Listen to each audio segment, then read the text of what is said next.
Good afternoon, everybody. Participants is now, in some parts of the world, beginning to mature. So I'd like to have a think about how that's going to be done. What's required? What are the differences? Particularly thinking of fintechs. How are they going to adapt to the new world where they're now just not tiny little startups in the usual garage or upstairs bedroom, but they're now fully fledged companies.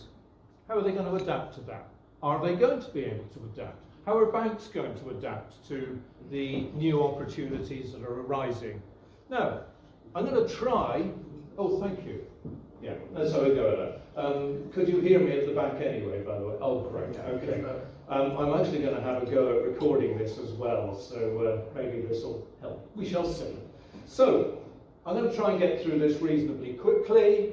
So this is all about scaling up the challenges and the opportunities for both fintechs and banks. A little bit about me. I won't bore you too much about that. I did spend 2.5 years working for the implementation entity in the UK, which was a fantastic privilege, and is what started me on the whole open banking journey. When that work finished, after about 2.5 years, I created a consultancy because I believe in the idea of open banking, particularly as a social initiative. So those are probably the key things. I've got quite strong connections with Latin America, so I collaborated with the ecosystem in Brazil, Philippines, via some friends of ours, and also in Chile, where I was lucky enough to spend a month last year investigating not just the development of open banking in Chile, where, as you may be aware, the regulations are currently being prepared, but also the application of that technology to the whole new area of sustainability. Can you use open banking technology to support, in this case, small farmers to aggregate and thereby gain access to green funds using the same technology? Long-term vision being you can perhaps bring the two together, so you end up with a much more overall compatible ecosystem. So, a couple of things going on. I won't say too much about that. One thing I would like to mention, though, which isn't on any of these slides, is I was so grateful for cyber being raised as an issue this morning and the discussions around that. As luck would have it, one of the startups that I'm working with has a cyber range platform. That's basically a flight simulator for cyber, which isn't perhaps that exciting in its own case, but it's the market leader in Brazil, and it's currently being used to try and get this harmonization of attitudes towards cybersecurity across Febraban, which is the Brazilian Banking Association. So there's some nice synergy, so thank you for mentioning that. Okay, so we're going to have a look at a number of different categories this afternoon, just briefly, I hope. Changing landscape, what's happening in the open finance world, or open world in general. Infrastructure, how are these participants at the moment going to adapt and cope with the new world as it grows. Internal organisation of participants, financial, and then finally a brief summary. I cannot pretend to know more than this. In fact, more commonly, I think how little I know. So your contributions are going to be particularly valuable here. Hopefully I can add something, but I think we have to have a sense of proportion in things. This is a big topic. So we're going to look at everything in this sort of grid here. We're going to be looking at the challenges and the opportunities in each case for both fintechs and for banks. So let's have a quick look. Open finance. Okay, we started with open banking. Open finance, that comes next, is a bit bigger. It's going to get bigger and bigger. We're already dealing in Brazil with open insurance, in Australia around the consumer data rights. It's a very wide scope. So how are you going to adapt to that? How are you, as a fintech, for example, with a great idea, say around a payment service, going to cope with the variety of opportunities that can crop up? Are you going to try and make use of it, or are you going to hope that your commoditized payment service actually reaches sufficient volumes to make it worth the effort? The answer to the latter question often is no, it won't, in my view. Likewise, potentially with banks. Because you're on a commoditization rate, you've got plenty of competition already. So what are you going to do to differentiate yourself? Well, this is how you can do it. Because you find out more about the other industries that are coming in, and as I touched on earlier, you take your payment capabilities and wrap around that all sorts of new use cases. So your challenge now as a fintech and as a bank is to enable those, is to identify those services. Same applies to banks. And I would emphasize to banks, my personal view, and I could be wrong, that this is where the banks actually begin to monetize open finance. It's not through the payment fees. Don't worry about looking quite so narrowly. Look more broadly and see how you can adapt. Snag it is banks are slow. So how can you adapt quickly? A couple of ways. I mean, in the UK, sometimes there's acquisition. That's one way of doing it. Another way, which I'm rather attracted to, I must say, although I'm not hugely familiar with it, is build a platform on which all your participants can play and allow the insurance participants to develop, to use their expertise combined with yours in the banking industry and see what can develop from there. So that is the opportunity, I believe, for banks. That's where they're going to start making money out of it. So, evolving regulations. Not only, of course, do we have a whole new flurry of industries coming in and joining the broader ecosystem, but we've also got multiple regulations now. Of course, within open finance alone in the UK, you've got KYC, you've got consumer duty, as well as all the... How are you going to cope with all that? In-depth reporting. You're going to have to automate it. You see, if you're getting bigger, you can't do this stuff manually anymore because the risk is taking up a lot of time and the risk of non-compliance. And fintechs are going to be incredibly sensitive and vulnerable to reputational damage because they're new. Banks will more likely get away with it, but they're also less likely to be caught out by that. So, architecture, infrastructure. Most fintechs probably just put their prototype together and banged it out there. That's okay to start with. It got you the market lead, hopefully. But is it going to survive scaling up? You're going to need to address that because non-scalable prototypes, and my background incidentally was as a non-functional tester, so I've seen things like this fall apart. So you've got to expect to re-implement your services, design them for proper scalability so that you can maintain the quality of service that you want to address. Likewise with banks.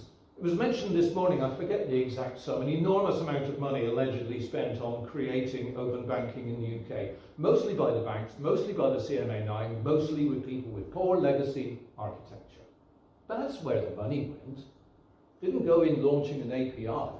It was in trying to adjust and manage the underpinning architecture to get the information to the APIs and to manage it. Because banks' infrastructure is often notoriously slow and not easy to adapt. It's a scary process. I wouldn't like to be in charge of it. So for banks, as it scales up, more of your traffic is going to be going through the APIs. So use that perhaps as an opportunity to slowly re-engineer and get rid of those old legacy. It's a bit of a tall order, but maybe this is a point where you have that transition. Right, cybersecurity. Likewise, the cybersecurity capabilities of a startup fintech are quite possibly not that strong. And we touched this morning, which is part of the fantastic conversation, which I really liked, about coordinating and standardizing with DORA, which for my sins, I wasn't actually that aware of. I'm certainly going to be paying a lot more attention to it now. That's one of the reasons I like coming over here, because I'm sometimes too UK-centric. I need to know more about Europe. And so getting all the participants up to the right sort of level of maturity, because these fintechs are now intending to become respected members of the ecosystem. They're going to have to behave as such and get everything in place and manage the risk. So having a lean but mature cyber resilience, form communities with other fintechs where you're able to share the information. This is why I so much like the DORA approach. And one of the things you can do is add value. As you learn, as a fintech or as a bank, learn about the cyber circumstances, use that as an opportunity to educate the third participant in this whole network, which are the users. Just, you can add a bit of value there. And that's maybe quite useful things. Banks are in a strong position. One of the things I haven't mentioned about banks, they've got brand, they've got reputation. That's really powerful. It takes a long time for a fintech to build anything like that. Banks can build on the brand. And so through effective consent management, that's another nightmare incidentally. How are you going to manage the various different types of consent across potentially different data silos? That's quite a challenge. Consent management is going to be a significant risk in the future. Software. Oh, I mentioned a bit about the software. This too is likely to need a little bit of re-engineering, bearing in mind that a lot of fintechs use things like interpreted Python. Oh dear. Again, as a performance tester, that's really not what you do. I'm old enough to remember BASIC, and you had two choices where you could run BASIC interpreted, or you could compile it and then it ran a lot more quickly. Why are we still having that conversation? Is it because cloud environments are so relatively cheap? I should advise, don't hang on to that solution. It might give you a degree of flexibility, but some colleagues of mine re-implemented a prototype using, funny enough, C++, and it used 1% of the resources that were otherwise used on cloud. Now that's going to cost you. It also has an environmental impact, by the way, so why not consider green software development so that it uses fewer resources? Okay, maintaining innovation. Now that's, the picture I have in mind is of a fintech who has a great idea, probably an individual, small team, great idea in their narrow area of expertise. Then you take on more people. Now this is a cultural shock. Inventors don't always make good people at letting things go and creating the right internal infrastructure. As luck would have it, I mentioned the other startup in cyber I'm involved with, and it's been accepted, I'm pleased to say, on a government accelerator scheme where a lot of the time is being spent in training us on how to let go and how to create the right culture within an organization, within your own fintech, that maintains that momentum. It is, however, a chance to embrace the diversity. You've got more people in, different types of people. How can you exploit that? Different areas of expertise. That could be your key to gaining the broader knowledge set that you need to create new use cases. Sharpen your customer focus. Make sure that you don't pivot all the time. I should tell myself that one probably a bit more often. It's a difficult balance to reach.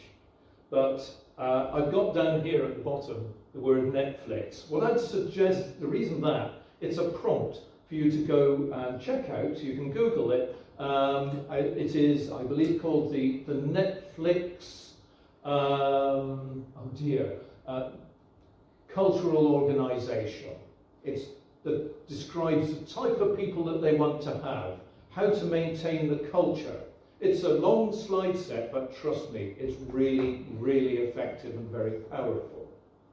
I haven't put Netflix on the bank side because, to be honest, although I think it'd be brilliant, and maybe some banks that do it, that are capable of doing it, they will not be the incumbents. Maybe they can read it and take elements of it. It's well worth doing, but I think it's a bit too much of a jump. I mentioned, sorry, I may have missed out banks a little bit. So, scalability, maintaining innovation in banks, well, yes. Obtaining innovation in banks is probably one of the reasons why this whole ecosystem business started, to mix things up.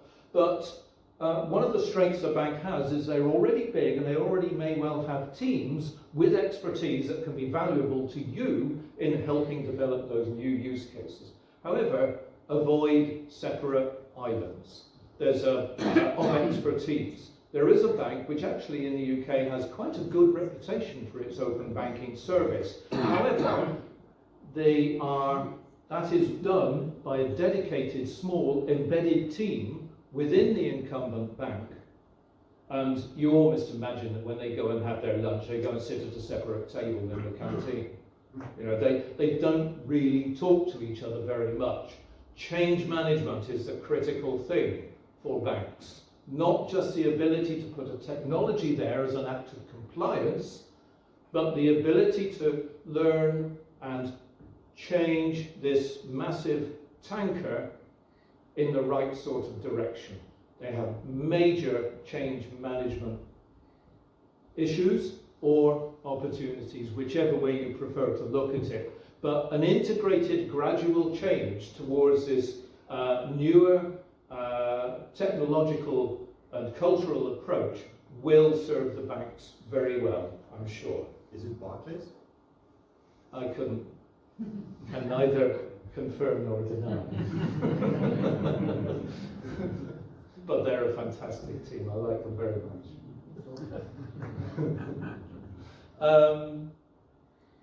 Oh yes, measuring success. Well, probably when you start your fintech up, just surviving to next week is probably a good measure of success. And getting that first customer is a measure of success. As you grow, your responsibilities and your scope also grows. So you now have other targets. You have targets regarding diversity, inclusion, social responsibility, and so forth. Now, these could be regarded as things that you push to one side for now because you're just too busy. In fact, they're a real opportunity to create something new and adaptable. It comes back to the maintaining innovation. It's making use of all the variety of skills that are available. Inclusion and usability are big deals. Oh, sorry, my phone is over there. But the idea that financial inclusion means everyone who's got a smartphone, you're missing a lot. The idea that everybody can actually use a smartphone is missing a lot. These are the people you should be focusing on. And many years ago, I was working actually for the Ministry of Defence, and I had a meeting with their inclusivity person, I forget the actual title, and he posed me the argument, because he said, Anthony, why are we designing services for the able-bodied first, and then see what we can do about the people who have other needs? He said, why don't we do it the other way? Surely the better thing is actually to take the difficult use case, make that work first, and everything else falls into place really easily. Well, that's an interesting challenge. Try and turn it around the other way to cater for the widest possible set of requirements. So, what have we got next? Let's see, measuring success. Okay, oh yes, I touched upon silos just now. With regard to banks, I would say, does everybody actually have the same measurement of success? Are they consistent and comparable across all the various groups within a bank? The answer will often be no, but perhaps it's something that can be addressed. Vision and roadmap. It's kind of related in a way, but within a culture, within the fintech and in the bank, having a common vision across as wide a part of the organisation as is necessary. And what is your roadmap? It comes on in a minute to funding. Are you actually aiming to be acquired? Is that your measure of success? I'm amazed at the number of fintechs who seem to think that their job is done when they raise so much money in funding. Hang on, that's not really what it's, I mean, it's great, you probably get to go out for some nice meals and so on, and do lots of nice stuff on LinkedIn, but that's not actually the measure of success that's going to get you through to really where you want to be. You must always have a laser focus on that transition from funding to profit, because if you don't do it, you probably won't get funding in future. And try and avoid pivoting too much.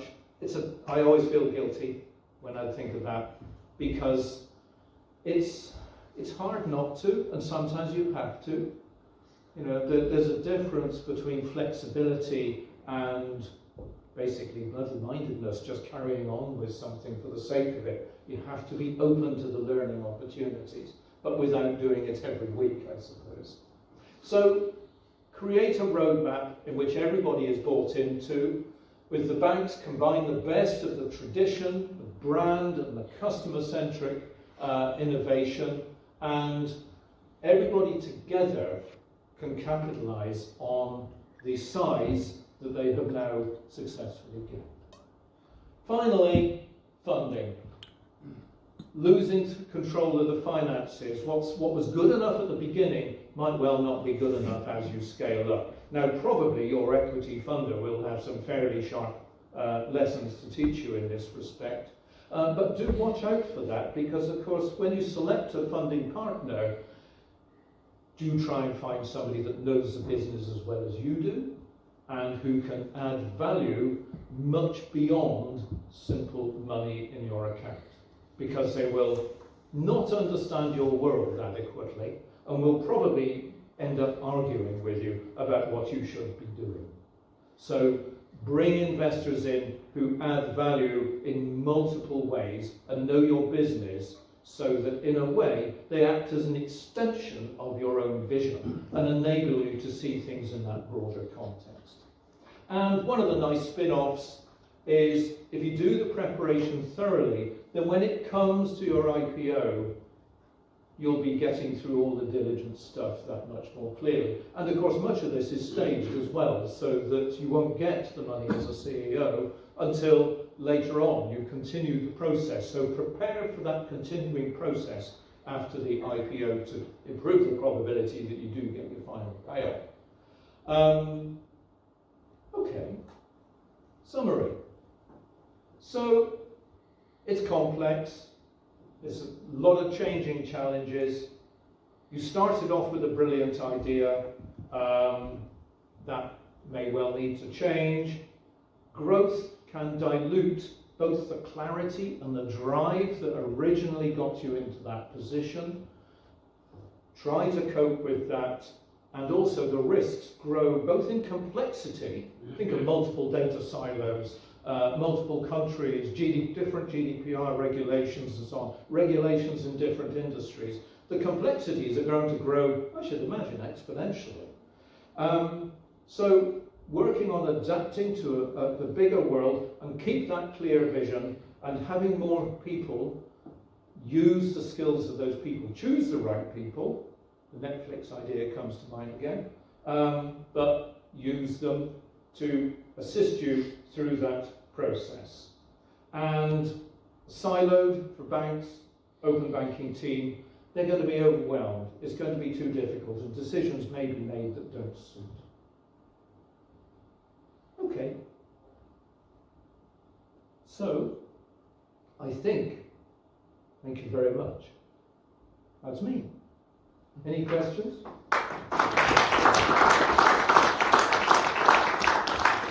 Thank you. Yes, at the back. Yes, thanks, Anthony. I was sort of confused, but probably... Oh dear. Probably because I wasn't probably paying attention in the beginning. The left-hand side was the fintech, and the right side, yes, was the banks, because I was particularly interested on one of your slides on the bank side. You said failure to open is the future, failure to embrace. Stop, full stop. Well, it wasn't a... It's a bit of a strong statement, isn't it? Yeah, but my question, that's typically, of course, what you see at the C-suite, open banking, where's the money, What is the sanction at the short term? You are pretty strong in that one. Open is the future. Failure to embrace means what? It means that you stand a risk of your services, your core services being commoditized. So, same happens in telecoms. So, Vodafone and O2 are not making so much money now because they are concentrating on trying to get more and more money from larger numbers of calls with smaller margins. And that's a challenge. It's a very uncomfortable place to be. So I would probably, if I knew enough about the subject, suggest to mobile operators, try and get yourself out of that trap. Turn the idea that, banks ask the question, when am I going to start making money out of open banking payments? Well, accept the fact, actually you might not. So what else are you going to do? And so it's this race to a commoditization that I fear the banks could get stuck in if they don't adapt to broadening their services. And I think it's fair to say that open banking is only a way of achieving that. We shouldn't say open banking is the way to do it. It is a way. There are probably other ways. But again, I think the goal could well be to add value, to take a broader context, and for banks to change shape gradually over the years and become not just Barclays Bank or NatWest Bank, whatever, but Barclays NatWest. Trusted brands that are used in a variety of different industries and services. That's the thought that I had in mind. But as I say, it's impossible to know enough about this, to be honest. I think the collective expertise here would undoubtedly change the shape of that quite some way. But hopefully what I've thrown in this afternoon might act as a useful little nudge and prompt without a luck. Is that all right? Yeah, I fully agree. We've been saying that for years, banks, if you don't do something, you get pushed back into the back of the value chain. And that's what you meant there. So it is. Agree, that's right. And I'm not here to knock banks. I know that banks are necessary and they have enormous strengths. Making the best of those can be a challenge, given their cultures. Okay. Right. Well, thank you very much, everybody. Thank you. Thank you.